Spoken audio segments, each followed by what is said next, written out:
Hello and welcome back to episode number 11 of the Mind Body Masters podcast. The podcast teaching you how to heal yourself from the inside out by starting to resolve some of your emotional baggage and trauma.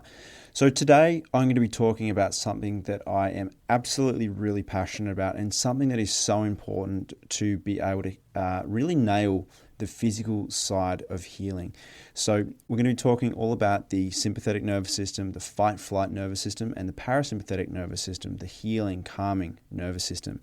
And I'm going to give you my top 15 tips on how you can get out of the sympathetic nervous system, get out of that fight-flight mode, start to activate your parasympathetic nervous system where you can start to feel calmer and start to heal yourself from the inside out. So make sure you stay tuned. Hi, I'm Jay Curry. As a former chiropractor, I realised that people's physical symptoms started in their mind and not in their body, which is why I now teach people how to heal themselves from the inside out.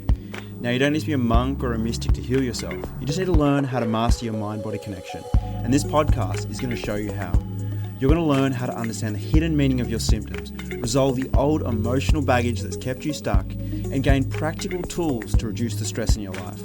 This is going to give you the ability to heal not only physically, but also spiritually. And this comes with a dangerous level of freedom. So let's help you become a mind-body master. So something that is really, really cool is, as humans, we have this amazing ability to heal ourselves, right? The human body is one of my most things that I've always been so fascinated by. As a kid, I remember spending my allowance getting these little books all about how each system of the body worked. I was fascinated from it from such a young age. And to this day, I'm still so intrigued by it. And the thing is, your body can do some amazing things. Your body can heal a cut. You can, if you graze your knee, you don't have to think about healing it. There's this innate ability of your body to heal that you don't need to do anything in order to control that, right? So the cool thing is, when you understand what I'm about to teach you today, you can start to really tap into your body's innate ability to heal. You can start to trust your body and start to move through some of your physical symptoms yourself, all through controlling your nervous system. So I'm going to talk a little bit about the nervous system, and before I get into my top 15 tips, to give you a bit of an understanding and a bit more of a context for today's episode. So there's two divisions of what's called your autonomic nervous system. You've probably heard this before, so just stay with me if you have. But you've got the sympathetic nervous system, which is your fight-flight nervous system. Fight, flight, freeze, and there's another F in there that I won't repeat on here. But this part of your nervous system is the nervous system that is typically activated under stress.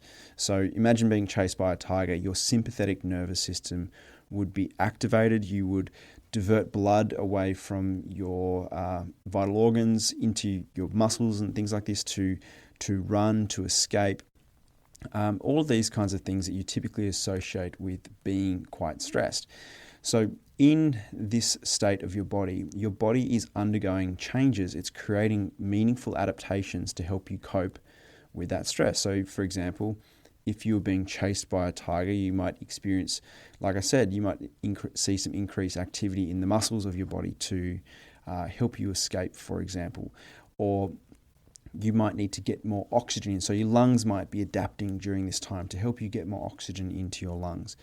So during that time, your body is adapting. And it's adapting to help you meet the demands of your environment, help you to meet the demands of stress. Now, the other part of your nervous system is called the parasympathetic nervous system, and this is more commonly known as the rest and digest nervous system. So this nervous system is more typically activated at nighttime when you're starting to get to sleep and start to wind down. And this is where your body digests a lot of your food. And above all, this is where a lot of the cellular repair processes occur in your body. So this is where your body actually heals. Now, the issue is normally if you're under no stress, every night when you go to bed, you're likely going to enter this healing phase. You're going to get nice deep sleep and your body's going to naturally start to heal and repair without you doing anything, okay? So this happens all at nighttime normally, but we live in the modern world and this isn't typically the case. Now, one of the things that I see And I'm sure you can probably relate to this at some point in your life or another, maybe even right now. But in the modern world, we have so much pressure, so much stress in our life that sometimes it can be really difficult to activate that parasympathetic nervous system. And when this is the case, our bodies don't get the opportunity to heal. Our healing is subpar. That natural innate ability that our body has to heal is hampered. So stress in nature is designed to be really short-lived. It's designed to help us escape from that tiger that we're being chased from. And either we escape or we die. And that can take anywhere from a few seconds to a couple minutes. But the thing is, for most people in the modern world, we're experiencing stress for days, weeks, months, years on end, right? And this is where people get stuck with a lot of symptoms. Is they might be doing everything right. They might have changed their nutrition. They might have gone to all these fantastic therapists and practitioners. But the thing is, if your body is in a constant state of stress, which so many people's bodies are, well, then you don't get that chance to tap into that healing part of your nervous system. Now, this is also really true for people that overthink. So when you've experienced something that's emotionally distressing and unexpected, what happens is that unexpected event will cause you to ruminate on things. So one of the things that I heard in the MBM program from the members was, I'm just so in my head, I'm so analytical, I'm always thinking about stuff, I just can't feel my feelings. And what this comes down to is when you're in that sympathetic state, your brain is also ruminating like there is no tomorrow. It is processing and obsessing about what's you've been through and what's going on. So say you had some trouble at work, for example, and at work you had an issue with your boss. If you have stress around that, you're going to be ruminating, thinking, trying to figure it out. And this is your brain's way of helping you to try and resolve the problem. It's helping you to try and figure things out. But the thing is, I don't know if you've had this experience, but the more that I overthink a situation, the more that I try and think my way out of it, the less likely I am to actually figure it out. There's a saying by Einstein, I'm going to butcher it a little bit, but I think 99 times and I find nothing. I stop thinking and I swim in the silence and the answer comes to me.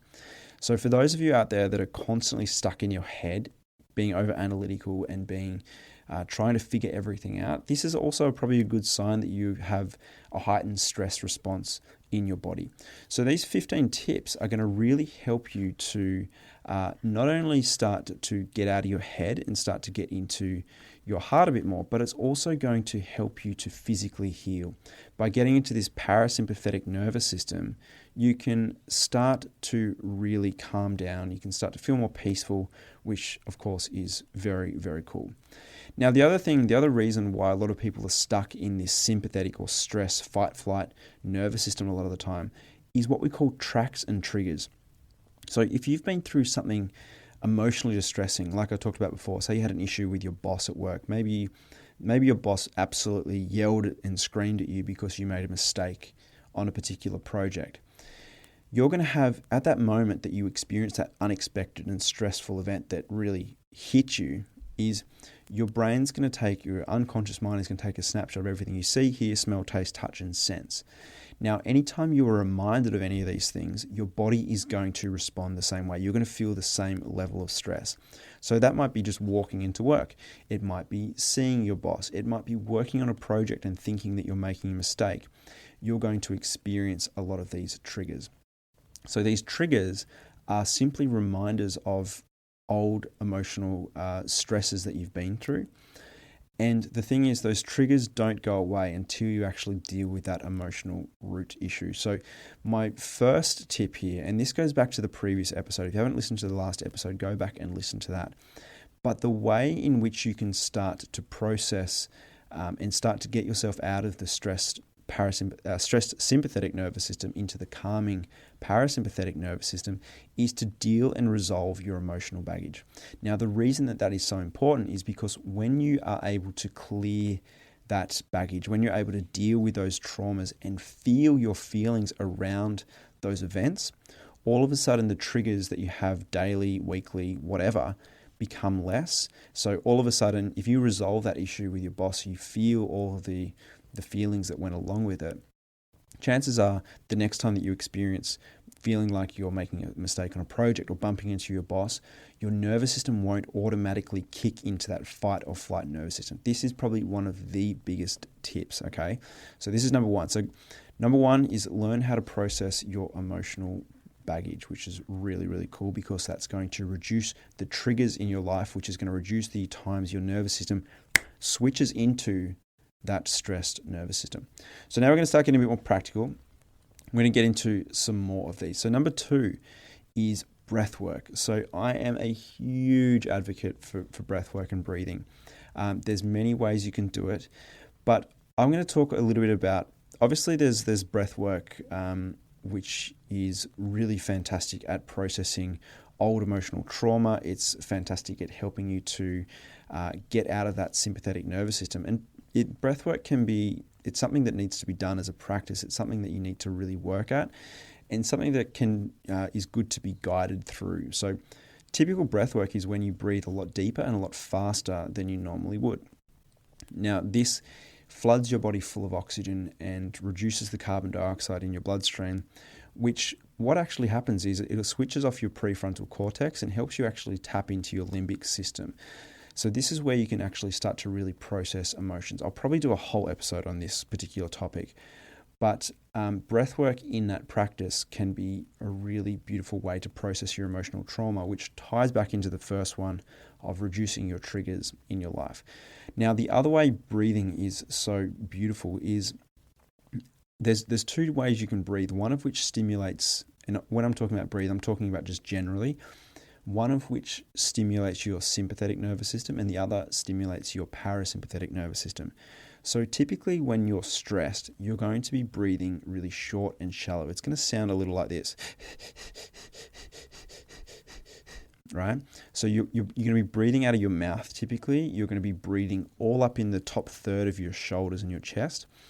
And this type of breathing actually activates your sympathetic nervous system. And a lot of the time, if you are stressed, you're going to find that you're going to be breathing in this way. Now, the cool thing is you can consciously change your breath. Now, when you change how you're breathing and you switch it to a more slower, deeper, diaphragmatic breath, that actually activates your vagus nerve, which is one of the most important nerves in your body when it comes to parasympathetic activity. So if you find yourself feeling really stressed, the best thing that you can possibly do is take 10 deep breaths in through your nose, all the way down into your belly. And so when you do this, you breathe and it's as though you push your belly out, right? And so when you do this, you breathe all the way down into your diaphragm, which stimulates that vagus nerve, which helps to calm your nervous system. So this is why so many people just say, if you're overstressed, just take a few deep breaths and you'll feel better. When you do this consciously, you can start to activate that parasympathetic nervous system really, really quickly. So give that a go. Next time you're feeling stressed, take 10 really deep and slow breaths in through your nose and feel that breath go all the way down into your diaphragm and then slowly release it. Okay, so that's a way that you can start to naturally tap into it. It's also a way that you reduce your triggers, which I'll get into again in another episode. All right, so number 3, this one's an interesting one, singing and humming. So talking about the vagus nerve, singing and humming actually helps to stimulate the vagus nerve, which activates your parasympathetic nervous system. I'm getting tongue-tied. So one of the ways that I like to do this is find a playlist that you really like, make it on Spotify or whatever it is, and just belt out some tunes, right? So singing and humming, stimulating those vocal cords is going to help calm your nervous system down, which is really cool. So get in the car, belt out some whatever you like to listen to, and you're always going to feel really calm and happy after that. That's a really cool way to do that. So number 4 is stretching. So some deep, slow stretching of your body, like yin yoga, for example, is a really great way to calm your nervous system down. So that activity alone, it gets you out of that sympathetic nervous system, gets you back into your body, and helps you to really reduce the stress levels in your life.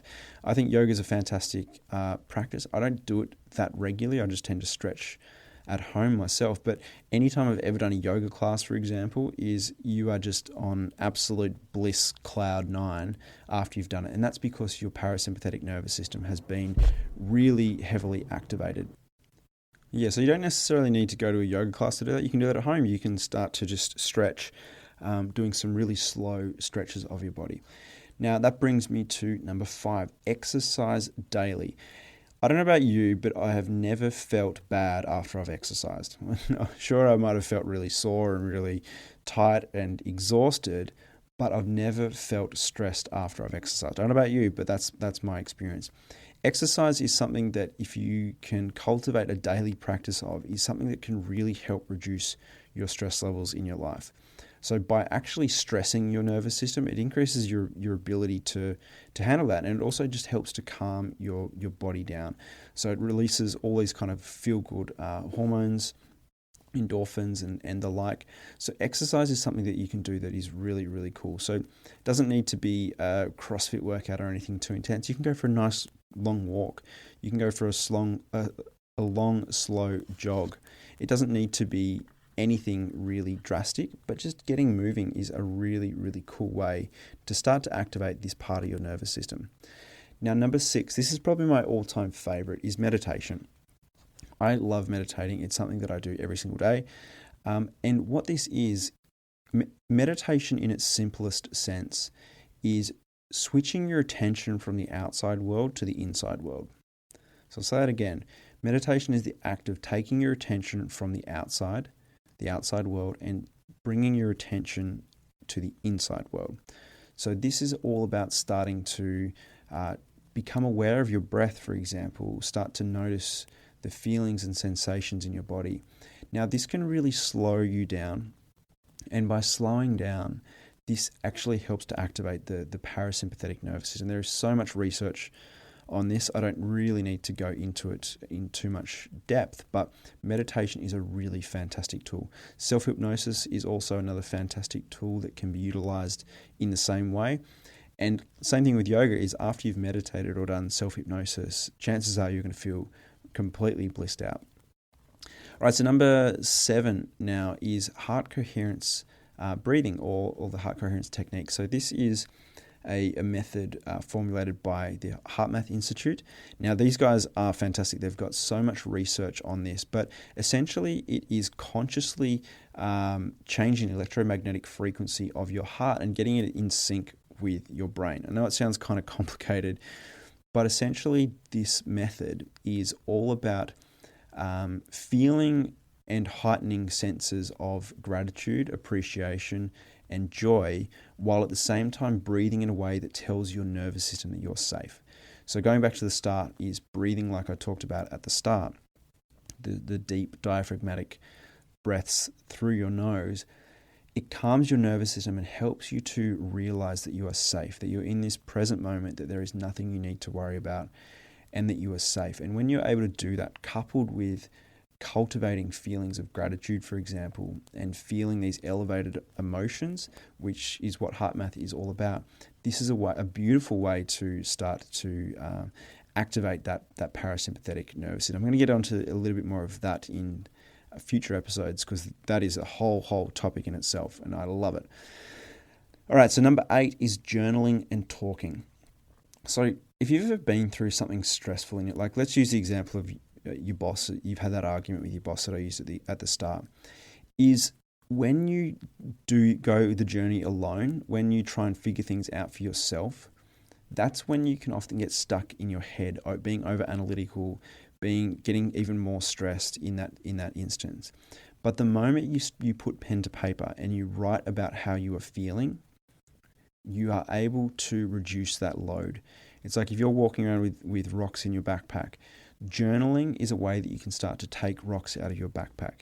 Talking to people that you trust and care about what's bothering you, is also another beautiful way to reduce that load. Now, I've talked in a previous episode about the Rosetto study. So the Rosetto study was, I won't go into too much detail here, but essentially it was looking at Italian communities in Middle America, I think, and what happened was this town of Rosetto had all Italian migrants, and they had such a beautiful community. They had lots of multi-generations in under one house. They used to go and eat together. They used to do activities together. They had a really beautiful sense of community. And at that time, this town in America had the lowest incidence of heart disease in the country, despite having a diet where they drank lots of alcohol, they ate lots of rich food, they smoked cigars.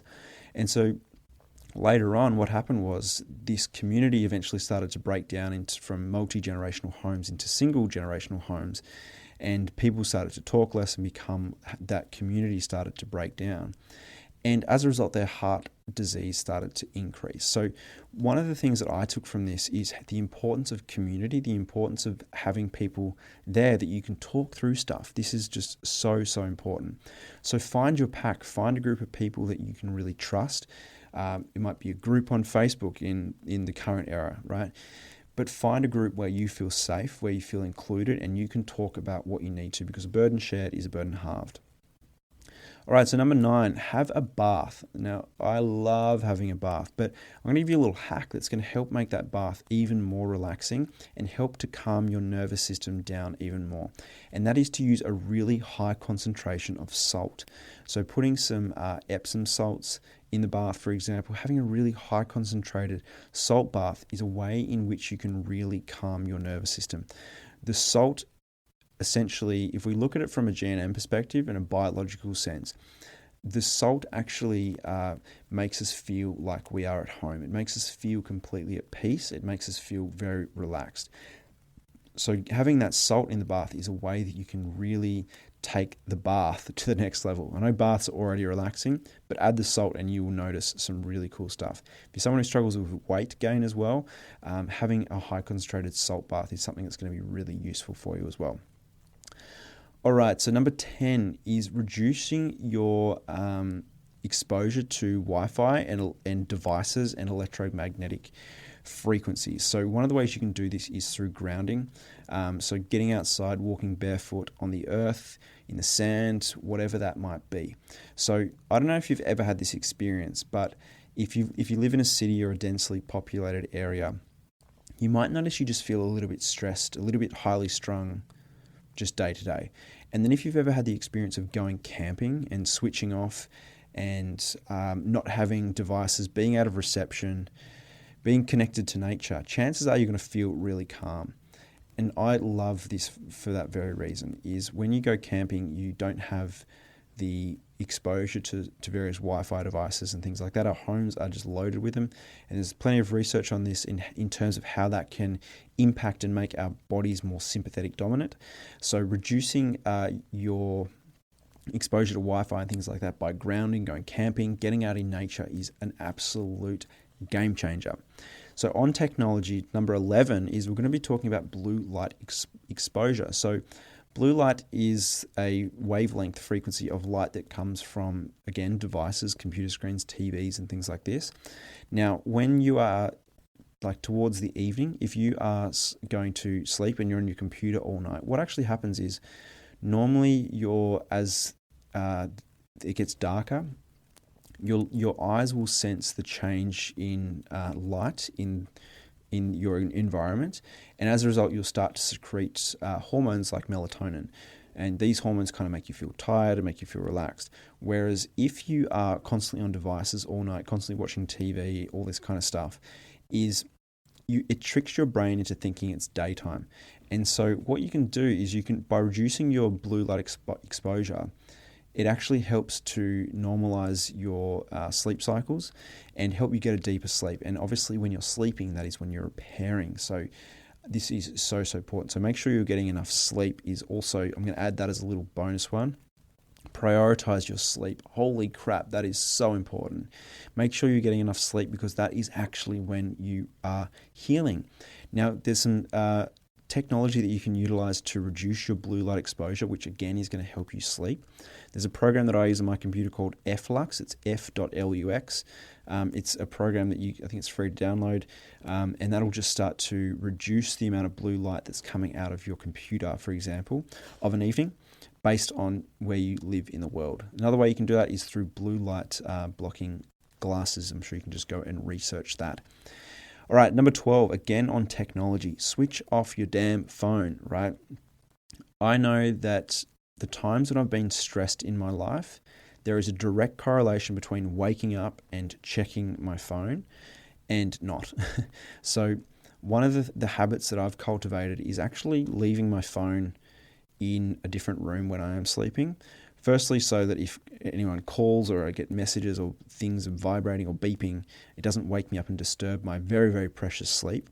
But the other thing is, often if you wake up and you check your phone first thing in the morning, you're already being thrown into the day. You might get a crappy email from your boss. You might get a notification on Facebook that's annoying or upsetting, and automatically you're in that stress response. You're starting your day on the wrong foot. So when you're able to do that, when you're able to switch off your phone, use your phone less, and not be drawn into it first thing in the morning, anecdotally, this has been one of the best things for me personally. So give that a go. Put your phone in another room. Have some firm boundaries with your phone, and just get off it. Because the thing is, in so many ways, it's like if you've watched The Social Dilemma on Netflix, you'll see the effects and the consequences of being on technology all the time. All right, number 13 is nutrition. So there are certain foods that are going to activate sympathetic nervous system, like processed sugar and caffeine, for example. So if you're drinking a lot of coffee or if you've got a lot of stress in your life, and like you might be going through an exam period or you might be having a really stressful time at work, because your body and your nervous system is already stressed, reduce the amount of food and things that you drink. They're going to make you even more stressed. So reducing your coffee consumption during that time, reducing the amount of soft drinks or energy drinks that you're consuming when your body is already in a stressful period is going to be something that's going to help you. Reducing your sugar, the amount of refined sugar that you eat, is also a way that you can start to activate your parasympathetic nervous system. There are some fantastic herbs and supplements that you can take. I won't go into too much detail with that, that can start to activate your parasympathetic nervous system as well. All right, so number 14 is going back to the heart coherence, is visualization. So often we are ruminating and thinking about all the stuff in life that we don't want to happen. We are worrying obsessively about the future and what things might go wrong. And thoughts alone can trigger a stress response in your body. So if you start thinking about how you have this project coming up and you're so underprepared, or you start worrying about your money, or you start worrying about your relationships or whatever, these worrisome thoughts in your head actually activate your sympathetic nervous system. Your brain doesn't know the difference between real and imagined. So I use the example of a lemon. If you think about a lemon in enough detail and you imagine yourself, the smell of it and the texture of it, and you see the juice, and then you imagine yourself taking a bite, you'll actually start to salivate. Your brain thinks that you're about to eat a lemon. So it produces the saliva in preparation. But the thing is, it's like if you're constantly worried about your finances or your job or relationships or whatever, your brain is going to not know the difference between that imagined stress and the real stress. So get a handle on your worry, get a handle on your concern, and dial it back so that your brain can actually switch off. And one of the things that I love about that is what can you control and what can't you control. And so often some of the things are, if you imagine you've driven to work, for example, and you've left the iron on, and you're like, okay, that's something worth worrying about it, because yes, you can control it, right?